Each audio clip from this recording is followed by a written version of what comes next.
Victoire, les 3 points, mais un contenu de merde, ennuyant. Vous l'avez compris, on va débriefer un match du PSG de Pochettino. C'est devenu la routine, c'est un petit peu chiant.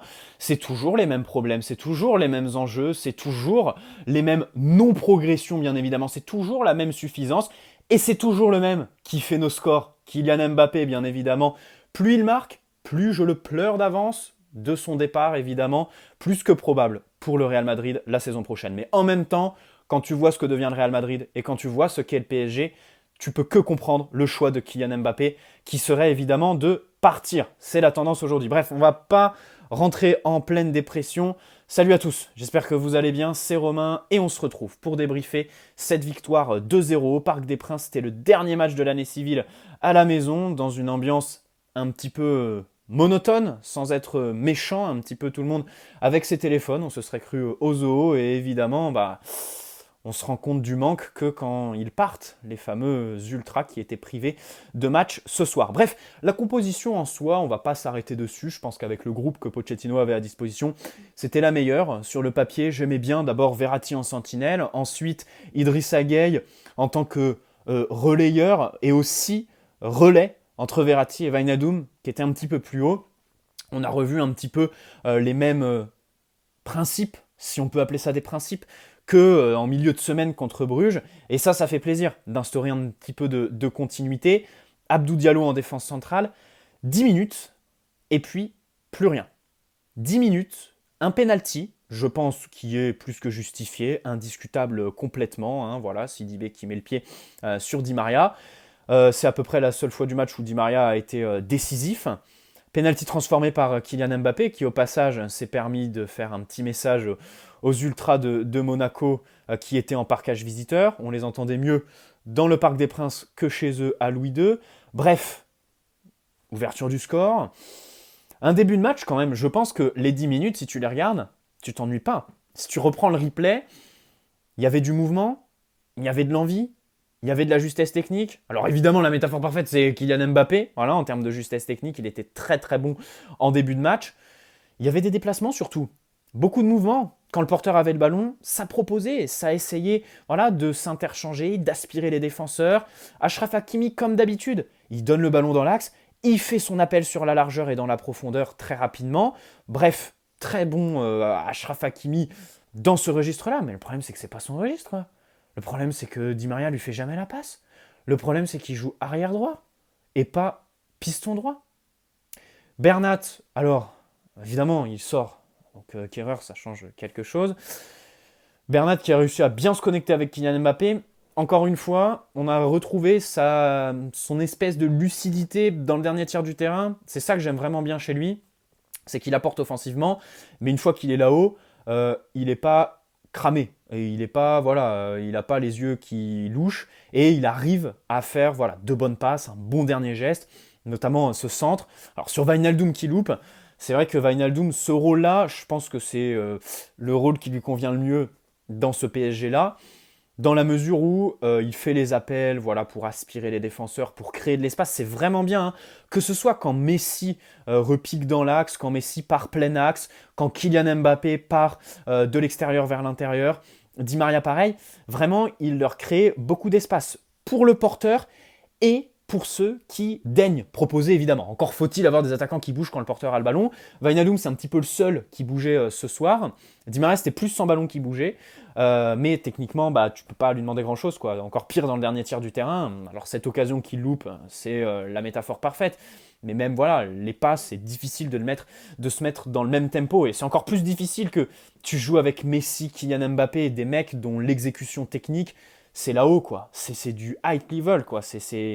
Ça va trop vite, quoi. Ça va trop vite pour lui pour se connecter. Mais je voudrais quand même mettre à son honneur, comme dans le débrief contre Bruges, les petits efforts, les courses, évidemment, fantômes, on va dire. On va les qualifier comme ça.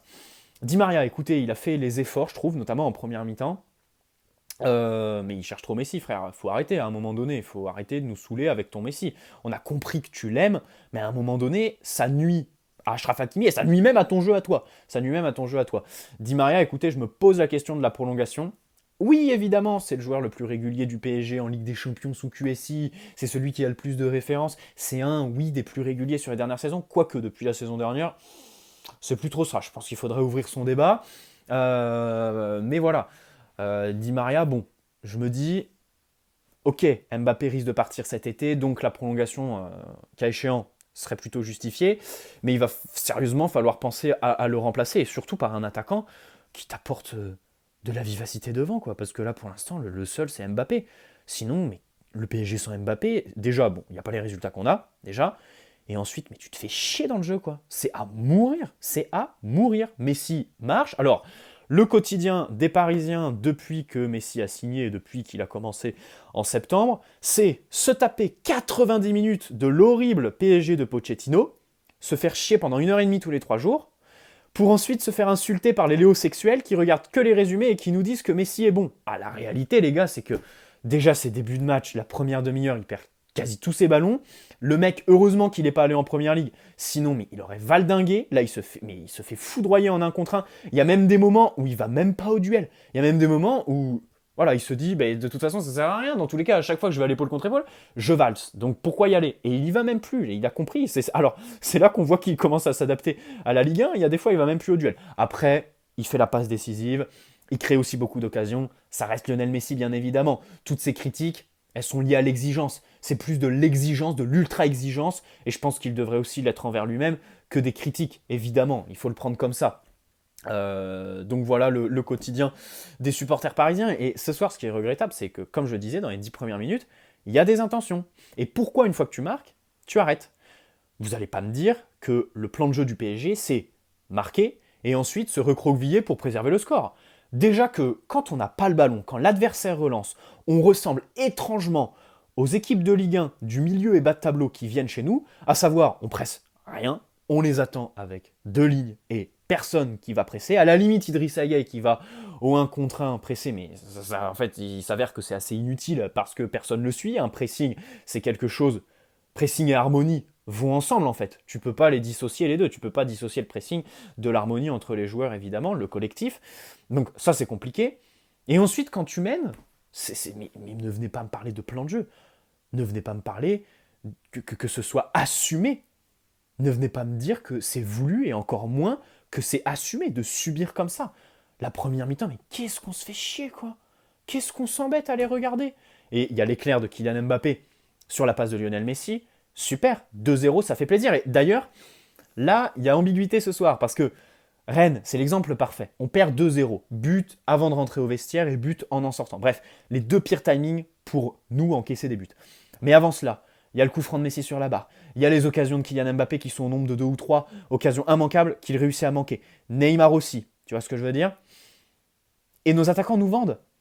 Toutes les fois où on a laissé des points, nos attaquants nous vendent. Contre Bruges, avant qu'ils égalisent. Je me souviens du poteau de Lionel Messi, sur une frappe certes difficile, mais qui quand même va sur le poteau.